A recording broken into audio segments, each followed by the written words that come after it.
Electoral bond आजाद हिंदुस्तान का सबसे बड़ा घोटाला, सबसे बड़ा भ्रष्टाचार है। और ये सिर्फ हम ही नहीं कह रहे हैं, ये सुप्रीम कोर्ट ने इसको अनकॉन्स्टिट्यूशनल जब करार दिया तो ये सिद्ध हो चुका। असलियत यह है कि एसबीआई ने जो नाम सामने किए हैं वो एक के बाद एक मोदी सरकार की कलई खोल रही है। अव्वल तो 6 साल के बॉन्ड का पैसा आया, विवरण और ब्यौरा सिर्फ 5 साल का ही दिया गया है। लेकिन जो बात उभर के आ रही है, सिक्के के दो पहलू इसमें समझ में आ रहे हैं। एक है चंदा दो धंधा लो, लोग भाजपा को भर भर के पैसे दे रहे हैं और फिर वही भारतीय जनता पार्टी की सरकार उन लोगों को तमाम प्रोजेक्ट्स और तमाम योजनाएं दे रही है। दूसरा जो सिक्के का पहलू है वो है छापा वसूली।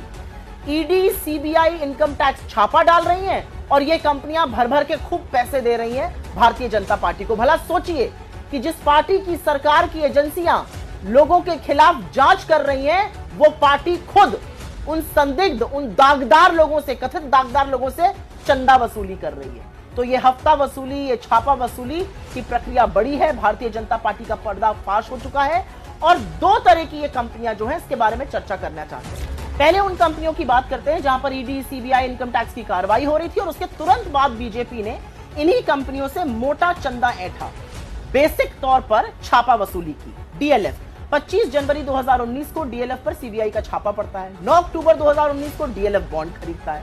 ये बॉन्ड किसको गए, ये मुझसे बेहतर आप जानते हैं। डीवीज लैब 19 फरवरी 2019 को इनकम टैक्स की रेड होती है। यहां पर 5 जुलाई 2023 को डीवीज लेबोरेटरी बड़े बॉन्ड खरीदता है।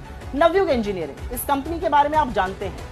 18 अप्रैल 2019 से लेकर 10 अक्टूबर 2022 तक इन्होंने करीब 90 करोड़ के बॉन्ड खरीदे। ये वही कंपनी है जो उत्तराखंड में सुरंग बना रही थी, जहां पर 41 मजदूर 17 दिन तक फंसे रहे थे। इनकी कोई जांच नहीं हुई। अब आप समझे क्यों।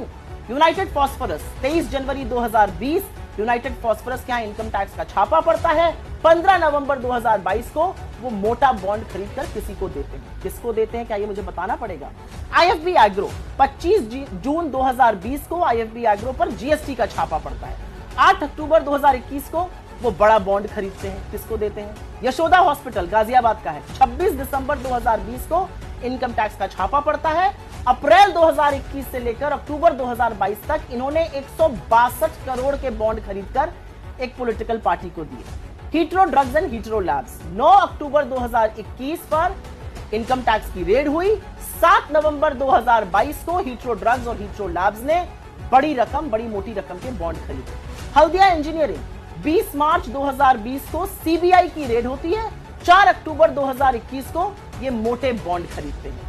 चेन्नई ग्रीनवुड्स, रोचक है ये, जुलाई 2021 को यहां पर इनकम टैक्स की रेड होती है। 5 जनवरी 2022 में ये बॉन्ड खरीदकर बिना दाग के उभर जाते हैं।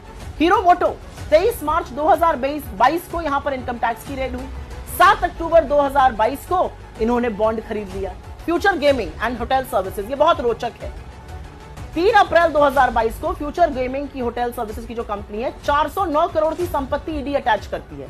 7 अप्रैल 2022 को यही कंपनी करोड़ों का बॉन्ड खरीद के भाजपा को दे देती है। जिंदल स्टील एंड पावर 21 अप्रैल 2022 को ईडी की रेड। 7 अक्टूबर 2022 को बॉन्ड खरीद लिए जाते हैं। माइक्रो लैब 14 जुलाई 2022 को इनकम टैक्स की रेड। 10 अक्टूबर 2022 को बॉन्ड खरीदे जाते हैं। क्या मैं बताऊं किसको दिए गए। एनसीसी 15 नवंबर 2022 को एनसीसी पर इनकम टैक्स की रेड होती है और नवंबर 2022 में भी एनसीसी बड़े बॉन्ड खरीदती है। कल्पतरु प्रोजेक्ट 4 अगस्त 2023 को इनकम टैक्स की रेड। 10 अक्टूबर 2023 को कल्पतरु प्रोजेक्ट बड़े बॉन्ड खरीदता है। डॉक्टर रेड्डीज लैब 13 नवंबर 2023 को डॉक्टर रेड्डीज पर इनकम टैक्स की रेड पड़ती है। 17 नवंबर 2023 को डॉक्टर रेड्डीज बॉन्ड खरीदकर एक पॉलिटिकल पार्टी को देता है। शिरडी साई इलेक्ट्रिकल 19 दिसंबर 2023 को इनके ऊपर इनकम टैक्स की रेड पड़ती है। 11 जनवरी 2024 को ये भी बॉन्ड खरीदकर सुरक्षित हो जाते हैं। और ऑरबिंदो फार्मा 10 नवंबर 2023 में इनके एमडी गिरफ्तार होते हैं। 15 नवंबर 2023 में इनका बॉन्ड खरीदकर दामन साफ हो जाता है। ये फलसफा है। अब उन कंपनियों की बात करते हैं जहां पर चंदा दो धंधा लो शुरू हुआ।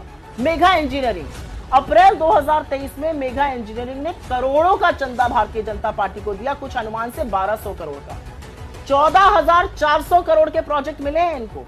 फिर सीरम इंस्टीट्यूट की बात करते हैं जिन्होंने कोविशील्ड बनाई थी। 18 अगस्त 2022 को एक ही दिन में वो 52 करोड़ का चंदा देते हैं। 22 अगस्त को मोदी जी उनके वहां जाते हैं, मिलते हैं और कोविड वैक्सीन पर उनकी मोनोपोली बनी रहती है। चंदा दो धंधा लो। वेदांता 400 करोड़ का इलेक्टोरल बॉन्ड दिया और बदले में बीपीसीएल में हिस्सेदारी सौंपने का सारा इंतजाम भारतीय जनता पार्टी की सरकार ने कर लिया। Torrent power, Bharatiya Janata party को डाला 86.5 करोड़ और उनको 7 मार्च 2024 को, चाहे वो महाराष्ट्र हो या गुजरात हो, 47,000 करोड़ का प्रोजेक्ट मिल गया। आईआरबी इंफ्रा जुलाई 2023 में करोड़ों का चंदा बीजेपी को दिया। सरकार की ओर से कुछ ही महीनों में लगभग 6,000 करोड़ का प्रोजेक्ट मिला। बात यहां पर खत्म नहीं होती है। अब आते हैं एप्को इंफ्रा पे। 10 अक्टूबर 2022 को एप्को इंफ्रा बड़े बॉन्ड खरीदती है और फिर एप्को इंफ्रा को 9,000 करोड़ के टेंडर सरकार द्वारा मिल जाते हैं। वंडर सीमेंट नाम की एक कंपनी है, नवंबर 2023 में बॉन्ड खरीदती है। 6 जनवरी 2024 को गुजरात में एक नई सीमेंट फैक्ट्री खोलने का ऐलान करती है। ब्राइट स्टार इन्वेस्टमेंट, ये भी बड़ा रोचक है, 6 मई 2019 को बॉन्ड खरीदती है और उसके बाद 2022 में असम की सरकार उनके साथ एमओयू साइन करती है कोई मेडिकल फैसिलिटी को बढ़ाने के लिए। और उसके बाद बात करनी पड़ेगी बड़े बड़े ग्रुप्स की, उसमें से एक मित्तल ग्रुप है, बड़े बॉन्ड दिए। अब विश्व की सबसे बड़ी स्टील फैक्ट्री इस समय गुजरात में बनाई जा रही है। मोटे तौर पर यह पूरी तरह से साफ है कि चंदा लिया भारतीय जनता पार्टी ने, धंधा दिया उनकी सरकार ने। एक्शन लिया गवर्नमेंट की एजेंसीज ने, ईडी, सीबीआई, इनकम टैक्स जैसी एजेंसीज ने। मोटी रकम, मोटा माल कमाया बीजेपी ने, मोदी जी की बीजेपी ने। ये भ्रष्टाचार खत्म करने की जो बात कहते थे वो सरासर गलत है, वो झूठ है, क्योंकि आजाद हिंदुस्तान का सबसे बड़ा भ्रष्टाचार खुद नरेंद्र मोदी जी ने रचा है, उसके रचयिता हैं। और इलेक्टोरल बॉन्ड से ये बात पानी की तरह साफ हो चुकी है।